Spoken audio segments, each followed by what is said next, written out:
तो hello friends, welcome you again on your YouTube channel PR smart study. इस video lecture में हम RS Agarwal की क्वांटिटेटिव एप्टीट्यूड बुक का चैप्टर 2 पढ़ेंगे, जो कि हमारा HCF और LCM ऑफ द नंबर्स का है। जो चैप्टर 2 है इस बुक का, HCF and LCM of the numbers, इसमें these are the topics that subsequently we will covered in our lecture। और ये हमारी जो लेक्चर सीरीज है quantitative aptitude for the competitive exam, उस लेक्चर सीरीज का ये हमारा दूसरा वीडियो होगा। वैसे तो 3 वीडियो है, एक वीडियो इंट्रोडक्शन वाला है, तो ये हमारा दूसरा वीडियो होगा। चलिए ये शुरू करते हैं। इसमें हम ये सारे टॉपिक्स हैं जो कि पढ़ेंगे। जैसे कि फैक्टर्स एंड मल्टीपल क्या होते हैं, HCF क्या होता है, HCF को फाइंड आउट करने के क्या क्या मेथड्स होते हैं, and finding the HCF of more than 2 numbers, अगर 2 से ज़्यादा नंबर हैं तो उनका HCF कैसे निकालते हैं वो जानेंगे। फिर LCM क्या होता है और LCM को फाइंड आउट करने के लिए क्या क्या मेथड्स होते हैं वो समझेंगे। और प्रोडक्ट ऑफ द 2 नंबर्स क्या होगा अगर उनका LCM और HCF दिया हो, तो वो भी देखेंगे यहाँ पे। कोप्राइम्स क्या होता है, और अगर फ्रैक्शन के फॉर्म में नंबर है तो उसका HCF और LCM कैसे निकालते हैं वो भी देखेंगे।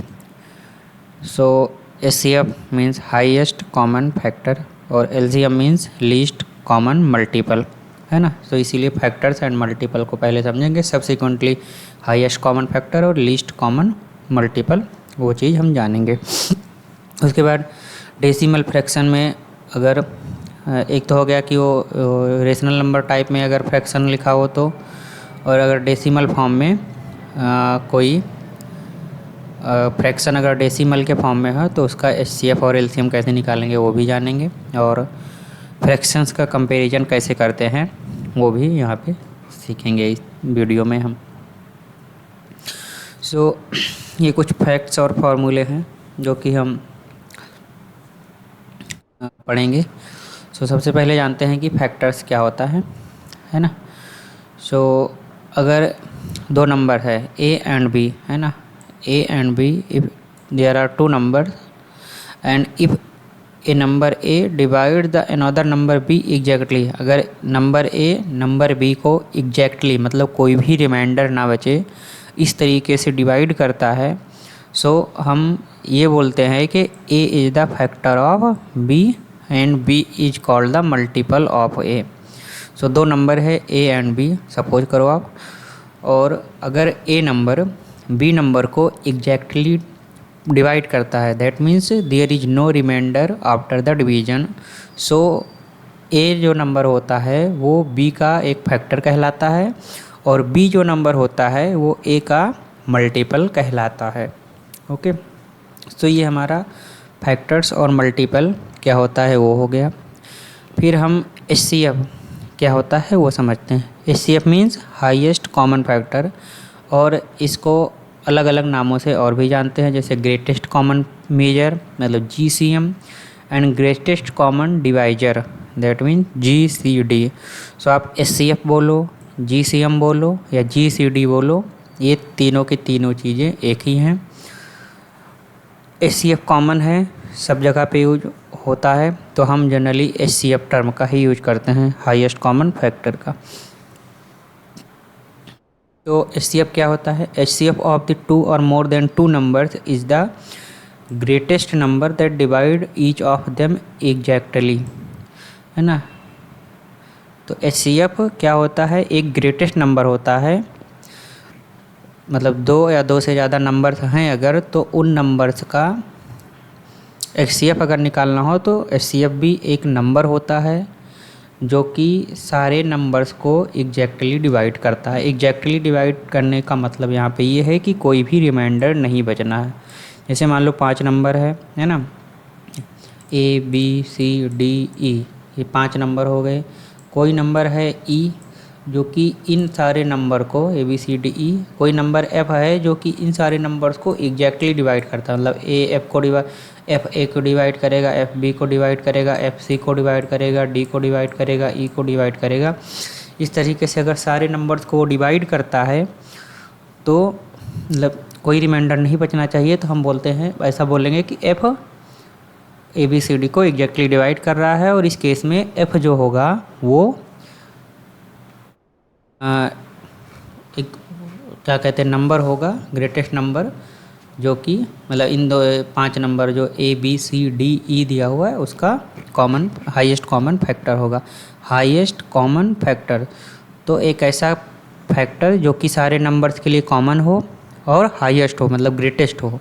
यहाँ नाम में ही मतलब सारा इसका जो मतलब है वो छुपा हुआ है, हाईएस्ट कॉमन फैक्टर। तो एक ऐसा फैक्टर जो कि कॉमन हो और हाईएस्ट हो, मतलब हो सकता है हाईएस्ट से नीचे भी बहुत सारे फैक्टर हों जो कि कॉमन हो, हम अभी एग्जांपल में आगे देखेंगे। तो अगर तो उस केस में हमें हाईएस्ट ही लेना, हाईएस्ट कॉमन फैक्टर को कंसीडर करना है। तो एचसीएफ निकालने के लिए हमारे पास 2 तरीके होते हैं, है ना। तो हाँ, यहाँ पे हम थे, तो हाँ, अगर 2 मेथड होते हैं एचसीएफ को, किसी भी सेट ऑफ नंबर्स के एचसीएफ को निकालने के लिए 2 मेथड्स होते हैं। अच्छा, अगर एचसीएफ का एग्जांपल देखना हो तो हम जैसे ले लेते हैं, मान लो कौन से नंबर ले लेते हैं, लेट अस टेक 3, 9 एंड 12। ओके, ये हमारे पास 3 नंबर्स हैं। अब एक ऐसा फैक्टर्स, एक ऐसा नंबर इन तीनों में से जो कि इन तीनों नंबर को डिवाइड करता हो और वो मैक्सिमम नंबर हो। तो जैसे अगर हम यहाँ पे 3 की जगह चलो 6 भी ले लेते हैं ना, तब हमें ज़्यादा अच्छे से अंडरस्टैंडिंग होगी। सो अगर आप देखोगे तो 3 से ये भी डिवाइड हो जाएगा 6, 9 भी डिवाइड हो जाएगा और 12 भी डिवाइड हो जाएगा। अब आप 3 तो एक फैक्टर ये हो गया 3। अब मान लो 6 हम कंसिडर करते हैं, 6 से तो ये डिवाइड हो जाएगा एग्जैक्टली, 12 भी डिवाइड हो जाएगा, बट 9 को जब डिवाइड करने जाओगे आप तो 1.5 आएगा, तो जो कि एग्जैक्टली डिवाइड नहीं कर रहा है 9 को। तो हमारी कंडीशन ये है कि वो जो हमारा हाईएस्ट कॉमन फैक्टर्स तीनों के तीनों नंबर्स को, या जितने भी नंबर्स का सेट हो, सारे नंबर्स को एग्जैक्टली डिवाइड करना चाहिए। तो 6 तो पॉसिबल है नहीं, और 12 को भी लेंगे तो यहाँ दोनों में डेसिमल आएगा, यहाँ पे 1 आएगा, तो हमारा 3 हाईएस्ट कॉमन फैक्टर हो जाएगा इन तीनों नंबर का। ओके, सो अब हम तरीका क्या क्या होता है एचसीएफ निकालने का वो डिस्कस करते हैं। तो इसके लिए 2 मेथड होता है, एक फैक्टराइजेशन मेथड होता है और एक डिवीजन मेथड होता है। सो फैक्टराइजेशन मेथड में क्या करते हैं कि हम जो भी express each one of the given numbers as a product of prime factors. Prime factors का मतलब ये है कि जैसे अगर हमें 12 लिखना है, 12 को हम अगर इसको फैक्टराइजेशन करना है तो आप 6 × 2 के फॉर्म में लिख सकते हैं। 6 भी फैक्टर है, 2 भी फैक्टर है, बट जब हम प्राइम फैक्टर्स की बात करते हैं तो उसमें हर एक फैक्टर्स ऐसा होना चाहिए जो कि किसी और नंबर से डिविजिबल ना हो। तो जैसे 6 है तो 6 को 3 × 2, और फिर यहाँ पे 2 ऑलरेडी है तो 3 × 2 × 2, ये हमारा 12 का फैक्टर्स जो होगा वो प्राइम फैक्टर्स का होगा। जबकि अगर आप 4 × 3 भी मान लो लिख रहे हो, जैसे 12 है, 12 को 4 × 3 जब आप लिख रहे हो तो ये प्राइम फैक्टर्स के फॉर्म में नहीं है, product of the prime factors नहीं, चूँकि 2 को ऑलरेडी हम और भी फैक्टराइज कर सकते हैं 2 × 2 के फॉर्म में, है ना। सो 2 × 2 × 3 ये हमारा प्राइम फैक्टर्स का प्रोडक्ट हो गया फॉर द गिवन नंबर। तो जितने भी नंबर्स दिए गए हैं in the set of the numbers, जो भी नंबर हमारा सेट नंबर्स का सेट दिया गया है, मतलब 2 या 2 से ज़्यादा नंबर्स का ऐसे आप निकाल लेंगे, तो सारे नंबर्स को आप उनके प्राइम फैक्टर्स के प्रोडक्ट के फॉर्म में आपको लिखना है। तो पहला ये स्टेप हो गया फैक्टराइजेशन मेथड में। ये मैं मिटा देता हूँ जिससे अभी और कुछ लिखना हो तो और कुछ भी लिख जाए। मिनट मोस्ट ऑफ द मिट गया है, ठीक है, बाकी आगे। ओके, अब फिर आपको क्या करना है, the product of least power of common prime factors give the highest common factor. So product of least power of common prime factor. तो जो कॉमन प्राइम फैक्टर्स होते हैं, जैसे कि यहाँ पे आपका अगर जितने भी हर एक नंबर का प्राइम फैक्टर के फॉर्म में लिखोगे तो उसमें जो लीस्ट पावर होगा ऑफ द कॉमन प्राइम है ना, वो चीज़ आपका उसका प्रोडक्ट जो होगा वो हमारा HCF होगा। तो हमारा ये फैक्टराइजेशन मेथड में तो हमें प्रोडक्ट क्या लेना, product of the least power of common prime factor. तो पहले हर एक नंबर को प्राइम फैक्टर्स के प्रोडक्ट के फॉर्म में लिखना है, फिर उसमें हर एक प्राइम फैक्टर्स, बहुत सारे प्राइम फैक्टर्स हैं तो सारे नंबर्स में जो जो कॉमन प्राइम फैक्टर्स हैं उनको लेना है। अब उसमें हो सकता है कि कुछ में जो भी एक prime factors common prime factors है हर एक में अलग अलग पावर्स टू द पावर होगा, तो उसमें आपकी जो लीस्ट पावर वाला कॉमन प्राइम फैक्टर्स है वो लेना। आप इसको एग्जांपल के तौर पे हम समझते हैं कैसे। हमने जो अपनी इस चैप्टर्स में बहुत सारे सॉल्व एग्जांपल दिया था, उसको ये सारे क्वेश्चंस को यहाँ पे लिखा हुआ है, इसको आपको प्रैक्टिस करने के लिए मतलब रखा है। तो आप इसको सॉल्व करिए। तो उस एग्जांपल में ये पहला वाला है ना, पहला वाला एग्जांपल में अगर देखें तो हमें इसका HCF निकालना है। तो यहाँ पे 3 सेट ऑफ नंबर दिया गया, एक यहाँ तक फिर एक यहाँ तक, तो ये 3 सेट ऑफ नंबर है। अब हमें HCF निकालना है तो 2 द पावर 2 क्या है, 2 सारे में कॉमन फैक्टर्स है ना। सो 2 द पावर जो ये 2 द पावर वाला है ये सारे में कॉमन फैक्टर्स है। अब हमें इसका जो लीस्ट पावर है ना, यहाँ पे अपने डेफिनेशन में क्या लिखा हुआ है, product of the least power of common prime factors. Least power of common prime है तो 2 की पावर यहाँ पे 3 है, 2 की पावर 2 है, 2 की पावर 3, तो इसका लीस्ट क्या होगा 2 की पावर 2 है ना, ये ले लिया। फिर 3 स्क्वायर 3 की पावर 5, यहाँ पे 3 की पावर 5 है नहीं तो कॉमन 3 द पावर वाला जो है वो कॉमन प्राइम फैक्टर्स है ही नहीं, तो 3 को हमें कंसीडर ही नहीं करा। फिर 5 पे आते हैं, 5 टू द पावर 1 है, 5 टू द पावर 2 है, 5 टू द पावर 3 है।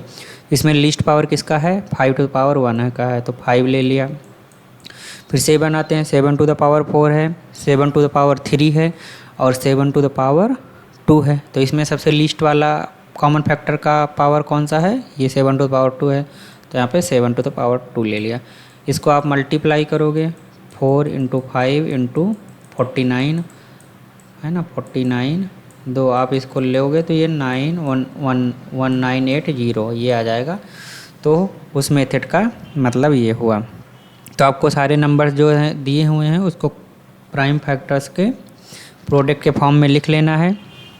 फिर जो भी कॉमन प्राइम फैक्टर्स हैं उसमें से लीस्ट पावर वाले कॉमन प्राइम फैक्टर्स को लेना है और उसको आपको मल्टीप्लाई करना है। मल्टीप्लाई करने से जो नंबर मिलेगा वही हमारा हाईएस्ट कॉमन फैक्टर्स हो जाता है। तो दूसरा मेथड हमारा डिवीजन मेथड होता है। डिवीजन मेथड में हमें सपोज 2 नंबर है A और B, तो उन दोनों नंबर का हमें HCF निकालना है। सो लार्जर नंबर जो है उसको हमें डिवाइड करना है स्मॉलर नंबर से। मान लो 2 नंबर है, जैसे 9 मान लेते हैं और कितना ले लेते हैं, हाई 9 और 12 ले लेते हैं, ठीक है। चलो 9 और 12 ले लेते हैं, 2 नंबर हमने ले लिया। अब स्मॉलर नंबर हमारा 9 हुआ, लार्जर नंबर हमारा 12 हुआ, तो स्मॉलर नंबर से लार्जर नंबर को हमें डिवाइड करना, 9 divided by 12। So divide the small divide करते हैं। अब divide the divisor by the remainder. अब इसको जब आप डिवाइड करोगे तो 1 टाइम जाएगा, 9 बच गया, यहाँ पे 3 बचेगा। रिमाइंडर हमारा कितना आया 3। तो जो रिमाइंडर आता है उस रिमाइंडर से जो हमारा पहले केस में डिवाइजर था, पहले केस में डिवाइजर हमारा 9 था, उसको आपको डिवाइड करना है ना। तो 3 डिवाइडेड बाई सॉरी यहाँ पे मैंने 3 लिख दिया, 3 डिवाइडेड बाई 9। तो यहाँ पे ले लेते हैं 3 डिवाइडेड बाई 9 है ना। तो ये 3 डिवाइडेड बाई 9 हो गया। सो जो रिमाइंडर बचता है उस रिमाइंडर से जो उसके ऊपर वाला डिवाइजर होता है उसको आपको डिवाइड करना है। तो यहाँ पे पूरा जाएगा, यहाँ पे 3 × 3 9 आ गया, यहाँ पे 0 बचेगा। सो ये दूसरा स्टेप हो गया। अगर मान लो यहाँ पे फिर से रिमाइंडर बचता तो आपको जो रिमाइंडर आता उससे ये वाला यहाँ पे जो ये डिवाइजर था इसको डिवाइड करना था। तो ऐसे आपको करते करते तब तक जाना है जब तक कि हमारा रिमाइंडर 0 ना हो जाए। यहाँ पे हमारा 2 ही स्टेप में रिमाइंडर 0 आ गया तो हमने आगे छोड़ दिया। सो जो लास्ट डिवाइजर होगा वही हमारा रिक्वायर्ड HCF होगा। ओके, सो लास्ट वाला जो लास्ट स्टेप का डिवाइजर होगा, लास्ट स्टेप का डिवाइजर मतलब जो यहाँ पे जिससे हम डिवाइड कर रहे हैं, तो लास्ट स्टेप वाला जो डिवाइजर होगा वही हमारा क्या होगा, हाईएस्ट कॉमन फैक्टर होगा। तो ये हो गया हमारा, दोनों मेथड हमने डिस्कस किया HCF को कैलकुलेट करने के लिए, फैक्टराइजेशन मेथड और डिवाइजर मेथड। अब अगर हमें 2 से ज़्यादा नंबर है उसका HCF निकालना है तो हम क्या करेंगे, तो उसमें क्या करना है, तो उसमें एट अ टाइम आपको 2 नंबर लेना है। ये कुछ यहाँ पे ज़्यादा पढ़ दिया, इसको मिटा देता हूँ, है ना, तो क्या लिखा हुआ है वो हमें पता चलेगा। हाँ, सो इसमें क्या है, तो हमें एट अ टाइम 2 नंबर, जैसे बहुत सारा सेट का नंबर मान लो 3 नंबर दिया, तो पहले कोई भी 2 नंबर लेते हैं, उसका HCF निकालते हैं।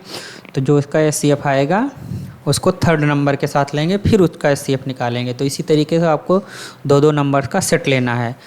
मतलब पहले 2 नंबर का सेट लिया, उससे जो आंसर आया उसको, फिर जो रिमेनिंग 1 नंबर थे उसका दोनों का सेट बना, फिर उसमें से मान लो 4 नंबर है तो फिर ये दोनों नंबर से जो सेट बना, है ना, जैसे A B C, सॉरी यार ये पेन टेबल लेना पड़ेगा, A B C और D, ये हमारे 4 नंबर हो गए मान लो, ठीक है।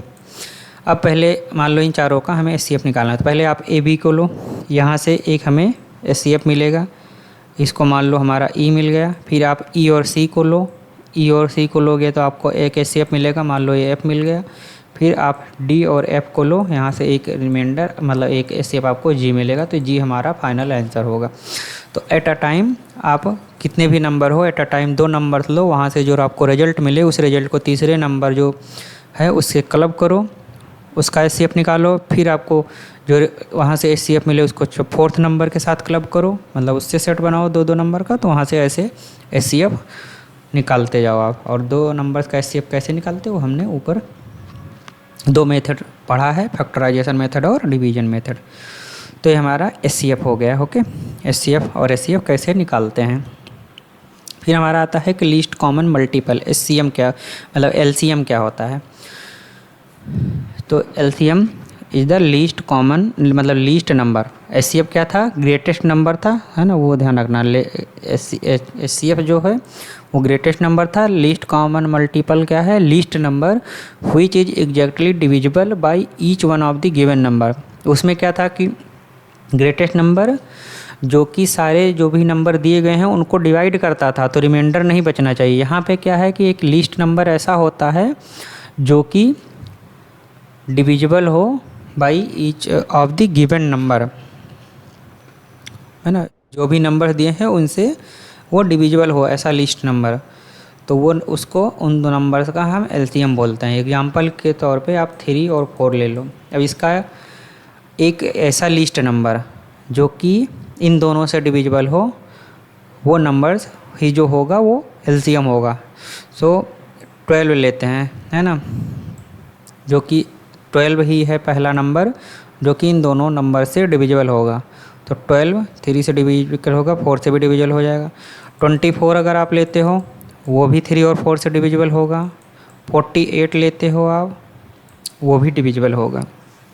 इस तरीके से बहुत सारे नंबर्स मतलब ऐसे मिलेंगे जो कि इन दोनों नंबर 3 और 4 से डिविजिबल होंगे। बट हमें क्या लेना है, इन सारे मल्टीपल्स, इन सबको क्या बोलेंगे, मल्टीपल्स। इन सारे मल्टीपल्स में से जो लीस्ट मल्टीपल है ना, उसको हमें लेना, लीस्ट नंबर को लेना है। वहाँ पे क्या था कि हमें एक कॉमन नंबर मतलब एक ग्रेटेस्ट नंबर लेना था जो कि सारे गिवन नंबर्स को डिवाइड करे exactly without any remainder. HCF में यहाँ पे हमें लीस्ट नंबर लेना होता है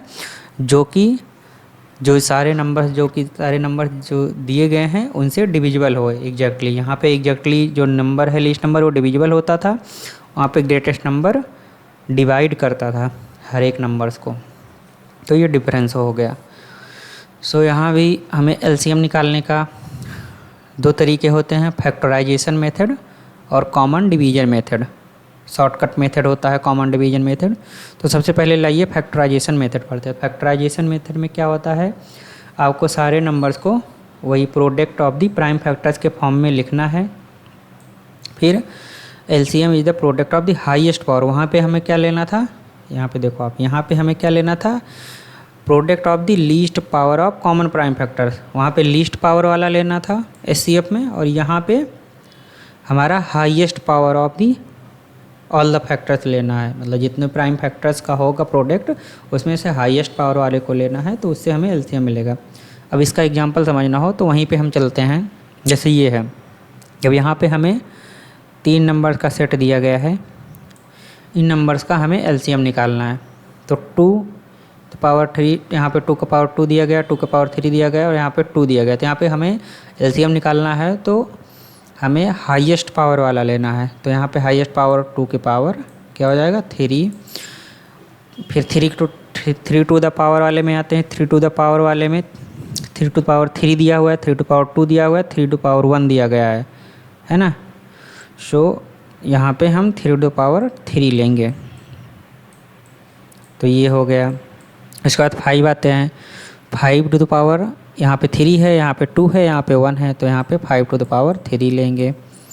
उसके बाद 7 टू द पावर पे आते हैं। 7 टू द पावर 2 दिया गया है, 7 टू द पावर 4 दिया गया है, 7 टू द पावर 1 दिया गया है, तो यहाँ पे हमें 7 टू द पावर 2 लेना है। नहीं सॉरी 7 टू द पावर 4 लेना है, यहाँ पे ये वाले में है ना, सबसे ज़्यादा में हाईएस्ट पावर वाला यही है 7 टू द पावर। फिर 11 तो कॉमन है ही नहीं, तो उसको लेना ही नहीं है हमें। तो इसको आप जब मल्टीप्लाई करोगे तो जो नंबर होगा वो हमारा एलसीएम होगा। ओके,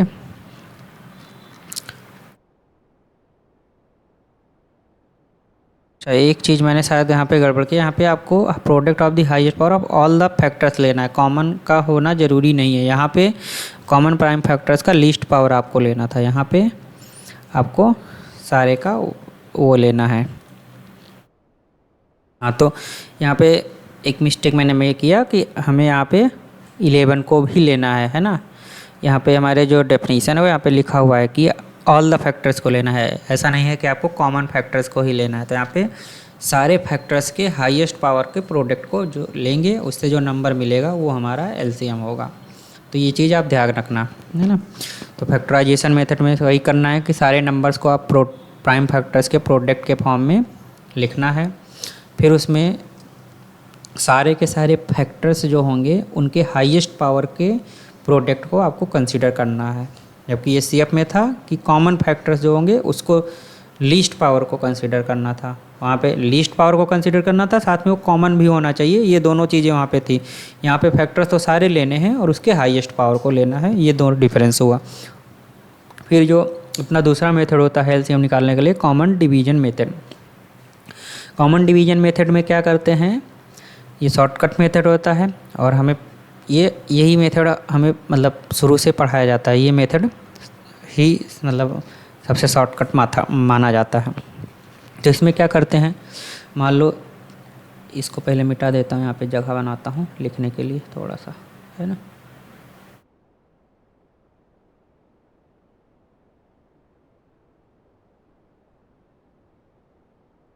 ये हो गया हमारा। सारे नंबर्स को जैसे हमारा मान लो 2 हो गया, 3 हो गया, 5 हो गया, 10 हो गया और 12 हो गया, इसका हमें एलसीएम निकालना है। तो सारे नंबर्स को आप एक रो में ऑर्डर में लिखना है, इन एनी ऑर्डर, मतलब कोई भी ऑर्डर लिख सकते हो आप, ज़रूरी नहीं कि ये होना चाहिए। तो सारे नंबर्स को एक रो में लिख लिया। अब divide A number which divide exactly at least 2 of the given number and carry forward the numbers which are not divisible। जो नंबर मतलब आपको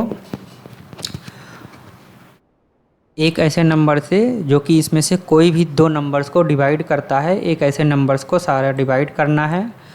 जो डिवाइड होगा उसको डिवाइड करके लिखना है, जो डिवाइड नहीं होता उसको एज इट इज उतार लेना है, मतलब नीचे। सो यहाँ पे जैसे 2 है तो 2 से हमारा 2 भी डिवाइड होगा, 10 भी डिवाइड होगा, 12 भी डिवाइड होगा। तो यहाँ पे दिया at least 2 of the given numbers को एग्जैक्टली डिवाइड होना चाहिए, ऐसे नंबर से हमें डिवाइड होना है, और जो नंबर्स डिवाइड नहीं होते हैं उसको हमें कैरी फॉरवर्ड करना है। तो यहाँ पे 2 लिया, 2 से डिवाइड किया 1 बचा, जो डिवाइड नहीं होता उसको एज इट इज ले लिया, 5 ले लिया, ये डिवाइड हुआ तो 5 बचा, और यहाँ पे 6 बचा, है ना। फिर आगे हम इतने नंबर्स का सेट बचा। अब यहाँ पे 5 था, अब यहाँ पे एक ऐसा नंबर जो कि किसी भी 2 नंबर्स को एग्जैक्टली डिवाइड करता है, वो नंबर हमारा 5 हो जाएगा। तो यहाँ पे 1 तो 1 ही रहेगा, 3 डिवाइड नहीं होगा, उसको एज इट इज उतार लें, 1 बचा, और 6 भी डिवाइड नहीं होगा तो 6 उतार लिया। अब ये प्रोसेस ऐसे हमें तब तक चलाना है जब तक कि repeat the above process till no 2 of the numbers are divisible by the same number except 1। जब तक कि कोई भी 2 नंबर्स सेम नंबर से डिवाइड ना हो तब तक ये प्रोसेस चलाना है। मान लो यहाँ पे अभी 3 की जगह पे यहाँ पे 4 होता, और यहाँ पे मतलब 3 की जगह आप ऐसा मान लो कि 5 होता, यहाँ पे 5 होता, यहाँ पे 6 बचा होता, तो हम ये प्रोसेस यहीं पे एंड कर सकते। बट अभी 3 और 6 है, तो ये 2 नंबर्स मतलब given in the given set of the numbers, ये 2 नंबर्स एक कॉमन नंबर 3 से डिवाइड हो रहे हैं, है ना। एटलीस्ट 2 नंबर्स होना चाहिए, वो हमारी कंडीशन है, एटलीस्ट 2 नंबर्स 3 से डिवाइड हो रहे हैं। तो फिर से हमें एक बार और प्रोसेस करना है, और ये मतलब 1 आ गया, फिर 1 आ गया, 1 आ गया, और ये 2 आ गया। अब यहाँ पे 2 ही बचा हुआ, अब आगे हमें नहीं चलना है। अब यहाँ पे हम रोक सकते हैं, है ना। तो रिपीट द प्रोसेस कब तक हमें रिपीट करना है, तो no 2 of the numbers are divisible by the same numbers. कोई भी 2 नंबर सेम नंबर से जब तक डिविजिबल नहीं होते हैं तक हमें ये प्रोसेस कंटिन्यू करना है। और जब यहाँ पे 1 1 आ जाए, अगर 1 आ गया तो हमें वो तो छोड़ ही देना है। अगर एक ही नंबर से यहाँ पे कोई आ रहा है तो वो, जैसे अभी मैंने बात किया कि यहाँ पे 2 होता, 3 होता, तब भी यहाँ पे छोड़ देते, तो ज़रूरी नहीं कि उसको आप आगे ले। बट अगर 2 और 4 होता तो एक प्रोसेस और करना है। 2 नंबर एटलीस्ट एक नंबर से जब तक डिवाइड होते हैं तब तक हमें ये प्रोसेस कंटिन्यू करना है। अभी हम डिवाइड करके इतना हो गया। अब क्या होगा, एलसीएम क्या होगा, product of the divisor and the undivided numbers which is required LCM of the given number. So product of the divisor होगा, डिवाइजर हमारा ये सारे हुए 2 5 3, तो 2 मल्टीप्लाइड, ये प्रोडक्ट क्या है, डिवाइजर का प्रोडक्ट 2 5, ये तीनों डिवाइजर हो गए, इनका product and the undivided number. तो अनडिवाइडेड नंबर क्या हो गया, 1 1 1 1, तो 1 1 से मल्टीप्लाई करो तो 1 ही बचता है, और बाद में हमारा 2 बचा, इसको आप निकालोगे। सो 10 और ये 6 60 आ गया, है ना। तो 60 हमारा एलसीएम हो गया of the given number set. तो इस तरीके से शॉर्टकट मेथड या कॉमन डिवीजन मेथड से हम एलसीएम को फाइंड आउट करते हैं।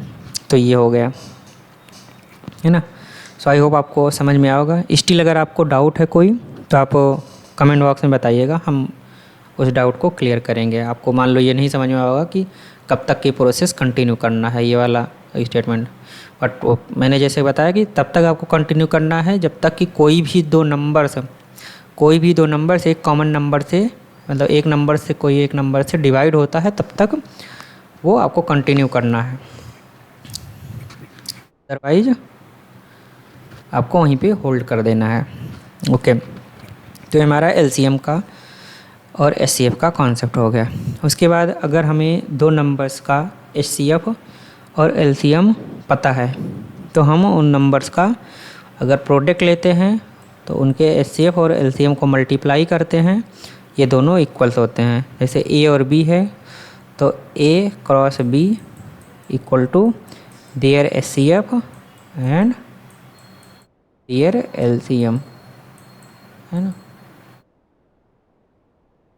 यहाँ पे ए हो गया। तो अगर दो नंबर्स है तो दो नंबर का प्रोडक्ट उनके एचसीएफ और एलसीएम के मल्टीप्लिकेशन या उनके प्रोडक्ट के बराबर होता है।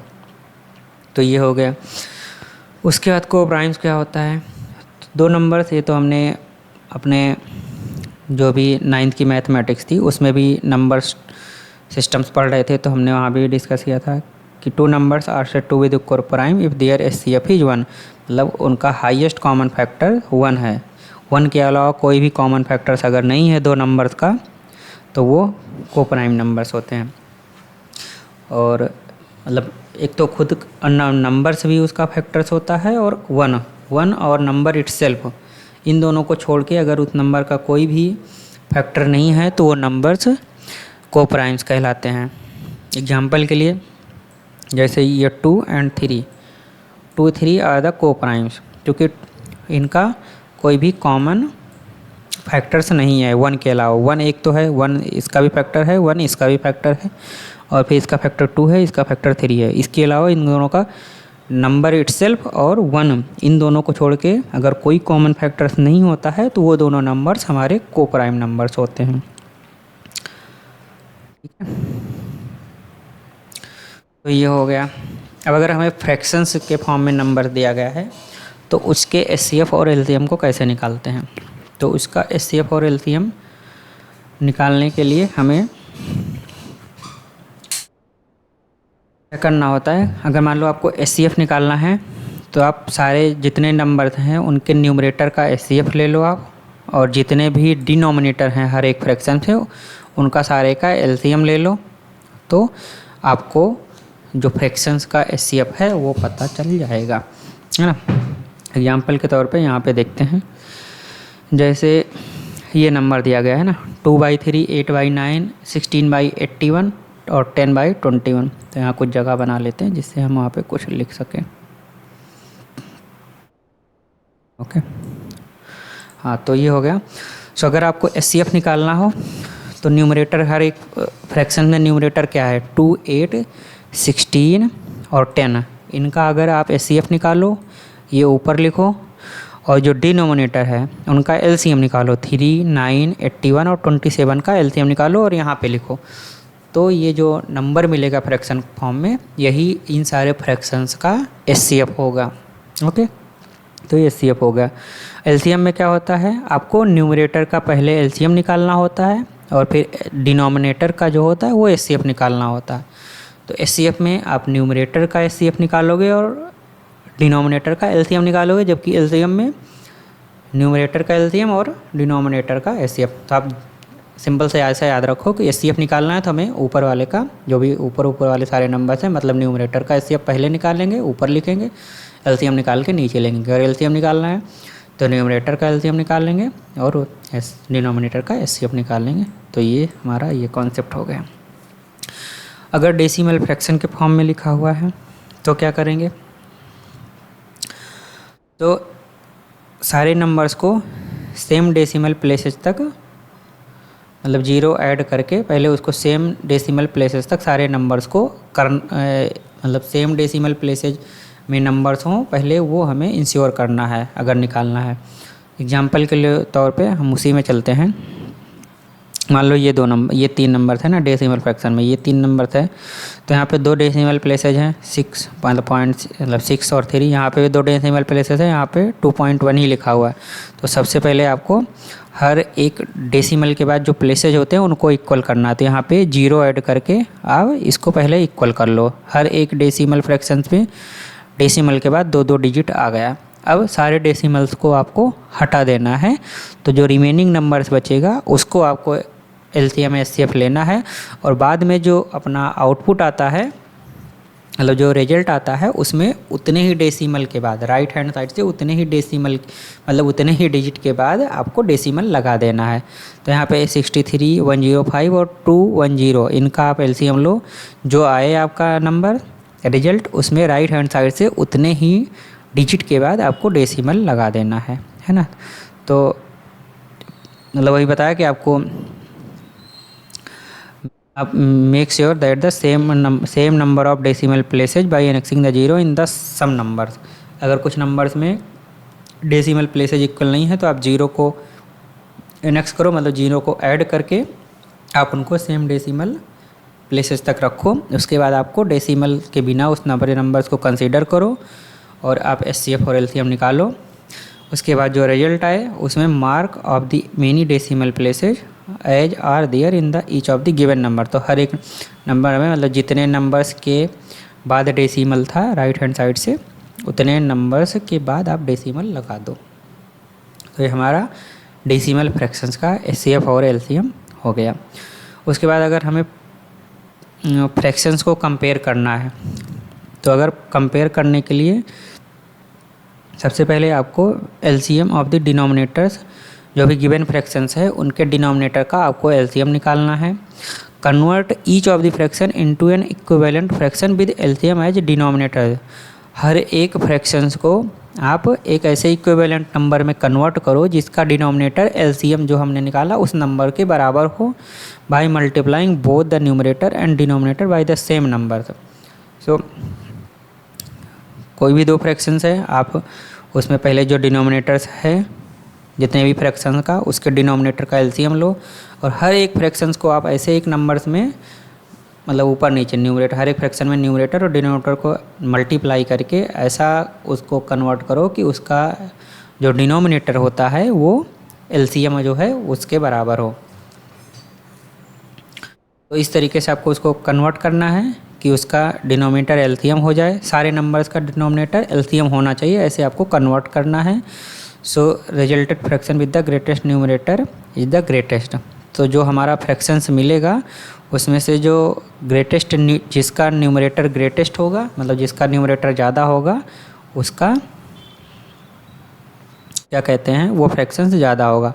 अब मान लो जैसे हमें करना है 1/4 और अरे यार 1/4 और आप ऐसा मान लो 3/2। अब हमें पता करना इन दोनों में कौन सा नंबर बड़ा है। तो आप डिनोमिनेटर लो पहले दोनों फ्रैक्शंस का, डिनोमिनेटर 2 × 4 है, उसका एलसीएम क्या होगा, इसका एलसीएम अगर आप लोगे तो 4 आएगा। जस्ट आप कैलकुलेट कर लेना पीछे, क्योंकि मुझे पता है तो मैं डायरेक्ट 4 लिख रहा हूँ। इसका एलसीएम 4 आएगा, अगर 2 और 4 डिनोमिनेटर का एलसीएम लिए तो 4। अब दोनों फ्रैक्शंस को इस तरह से कन्वर्ट करना है कि उसका डिनोमिनेटर 4 हो। तो 1/4 में तो ऑलरेडी जो डिनोमिनेटर है वो 4 ही है, बट यहाँ पे डिनोमिनेटर 2 है, तो 4 के बराबर लाने के लिए हम एक सेम नंबर मतलब कोई नंबर ले उससे मल्टीप्लाई करते। तो 2 से मल्टीप्लाई करेंगे तो हमारा डिनोमिनेटर 4 हो जाएगा। तो 2 से नीचे मल्टीप्लाई किया और 2 से ऊपर मल्टीप्लाई किया, तो ये नंबर 3/4 हो गया है ना। 6/4 हो गया। ओके, ये कुछ पेच हो जा रहा है। तो यहाँ पे 6/4 हो गया। अब जिसका न्यूमरेटर बड़ा होगा वही नंबर बड़ा होगा। तो इन दोनों में से 1/4 और 6/4 में से न्यूमरेटर किसका बड़ा है, इसका बड़ा है। तो यानी हमारा 3/2 बड़ा है 1/4 से। तो इस तरीके से फ्रैक्शंस का कंपैरिजन भी हम करते हैं। फिर आगे बढ़ते हैं। सो ये उसी बुक में, अपना RS अग्रवाल की बुक में जो दूसरा चैप्टर था उसके 22 एग्जाम्पल्स दिए थे, सॉल्व एग्जाम्पल्स। सारे एग्जाम्पल्स को हमने यहाँ पे नोट डाउन कर दिया। आप ट्राई करो, बिना देखे सॉल्व करो इन क्वेश्चंस को। सो कुछ डाउट भी होता है तो आप उसको कमेंट बॉक्स में पूछ सकते हैं, और अगर आपके पास बुक है तो आप वहाँ से भी, अगर आपको कोई क्वेरी होती है तो आप वहाँ भी देख सकते हो अगर आपके पास बुक है। अदरवाइज आपको तब भी डाउट होता है कहीं भी किसी चीज़ से रिलेटेड, आप कमेंट बॉक्स में लिखकर उसको पूछ सकते हैं। तो ये सारे 22 के 22 क्वेश्चंस आप प्रैक्टिस करिए अच्छे से, तो आपका जो फाउंडेशन होगा वो स्ट्रांग होगा। और प्रैक्टिस करिए इन चीज़ों को, तो आपका जो कॉन्सेप्ट है और सारा बहुत क्लियर हो जाएगा, है ना। जितने भी कॉन्सेप्ट हमने पढ़े हैं, नंबर का कंपैरिजन और जितने भी हमने और कॉन्सेप्ट्स पढ़े, सारे के सारे क्लियर हो जाएंगे। सो इन सारे क्वेश्चंस के आंसर्स को भी मैंने यहाँ इस स्लाइड में नोट डाउन कर दिया है। सो आप पहले बिना देखे ट्राई करो कि सारे क्वेश्चन को सॉल्व करो, आंसर भी मैच करो। मैच हो जाता है आंसर तो बहुत बढ़िया बात है। तभी अगर आपको सॉल्व नहीं कर पाते कोई क्वेश्चन तो आप पूछ सकते हैं उसको। सो इस चैप्टर्स में इतना ही है फ्रेंड्स। सो गाइज, अब हम नेक्स्ट लेक्चर्स में आगे जो तीसरा चैप्टर है उसको डिस्कस करेंगे। और अगर आप चैनल पे पहली बार आए हैं तो please like it, share it and subscribe it. And अपने दोस्तों को भी आप शेयर करिए इसको, उनको भी फ़ायदा होगा अगर वो भी किसी कॉम्पिटिटिव एग्ज़ाम की तैयारी कर रहे हैं। सो हम अगले वीडियो लेक्चर्स में मिलेंगे। तब तक के लिए thank you very much. Okay.